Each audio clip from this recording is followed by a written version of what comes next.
fait moins 8 degrés à Berlin. Du coup, c'est très très beau, il y a de la neige partout.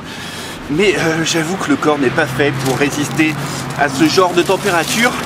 Du coup, ça veut dire chocolat chaud et pain au chocolat. Allez, on y va.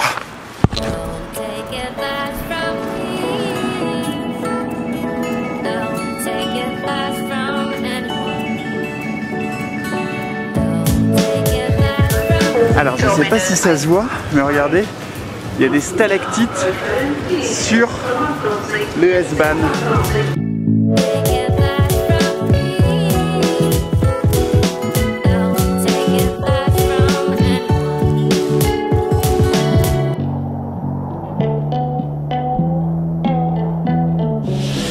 Je suis content parce que ces dernières années, il neigeait quasiment plus à Berlin. J'imagine à cause du réchauffement climatique.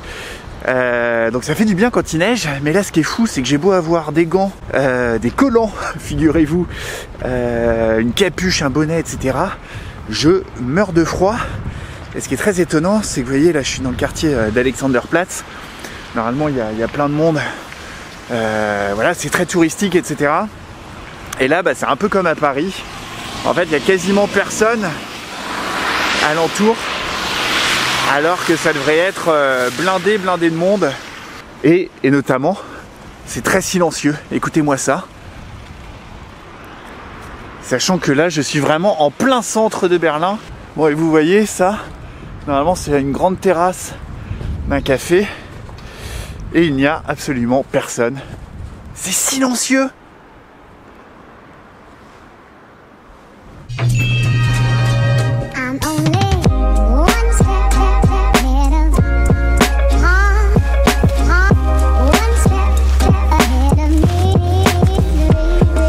L'adolescent gothique qui sommeille en moi s'est dit que ça serait pas mal d'aller dans un cimetière pour faire des plans sous la neige.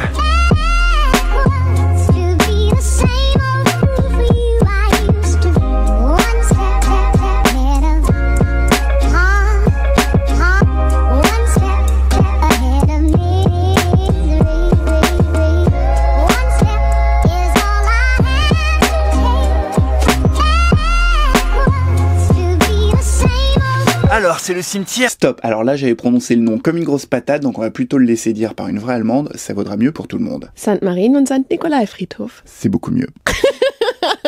Je sais pas trop, je viens de regarder sur Wikipédia, je connaissais l'endroit mais je savais pas son nom. Ça a été ouvert en 1802. A priori il y a plein de gens connus qui sont enterrés ici. Perso je les connais pas, mais peut-être que vous êtes plus cultivés que moi. Donc allez jeter un coup d'œil, en tout cas il est très beau.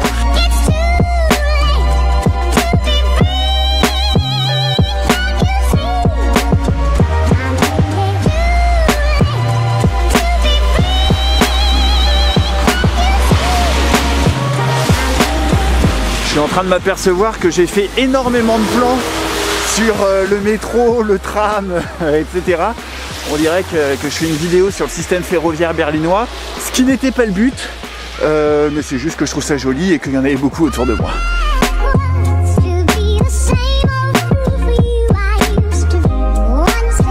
Ça fait 3 fois que je refais ce plan et à chaque fois il y a des buées qui apparaissent tellement il fait froid. Mais là ça a l'air d'être bon. Ok, je suis dans l'église Sainte-Marie de Berlin qui a été construite en 1250. C'est une des 2 plus vieilles églises de Berlin avec l'église Saint-Nicolas et elle se situe dans le quartier de Mitte. Je vous montre ça tout de suite.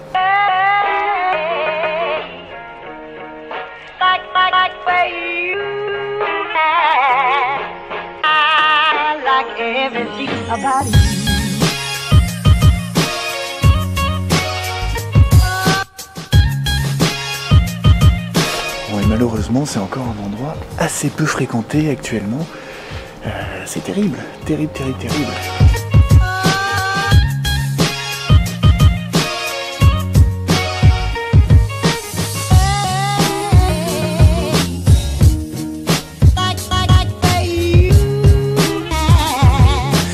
Là je suis vraiment en plein centre de la ville avec, vous voyez là la fontaine qui est ici, là l'église, là la tour de la télévision.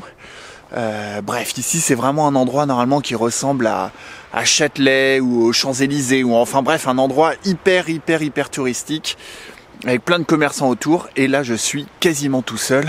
Ça fait très bizarre. Oh, il y a un petit gamin qui fait de la lutte.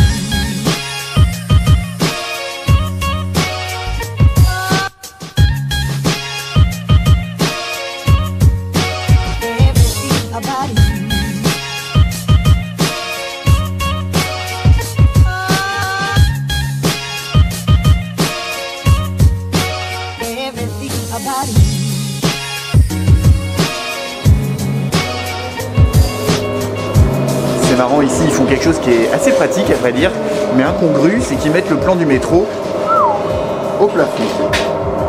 Pourquoi pas?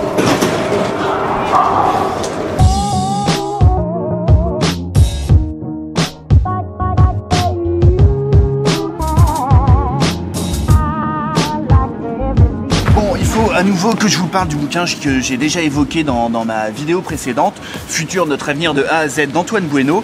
Il y a tout un passage sur l'éducation qui est fascinant où il explique qu'en Chine, il y a déjà des élèves dans certaines classes qui sont équipés de casques électroencéphalographiques pour mesurer leur attention.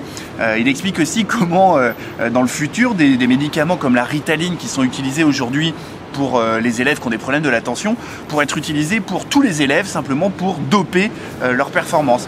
Il parle aussi du futur de l'éducation qui sera sans cours, sans classe, sans emploi du temps et sans enseignants. Il y a tout un passage également sur les points de rupture, c'est-à-dire ces moments dans l'histoire où il y a des changements hyper rapides, comme par exemple il y a 15 000 ans, à la sortie de la dernière ère glaciaire, les températures ont bondi de 10 degrés dans l'hémisphère nord en seulement 3 ans, avec toutes les catastrophes écologiques que ça a pu impliquer. Lisez ce livre, vous ne le regretterez pas.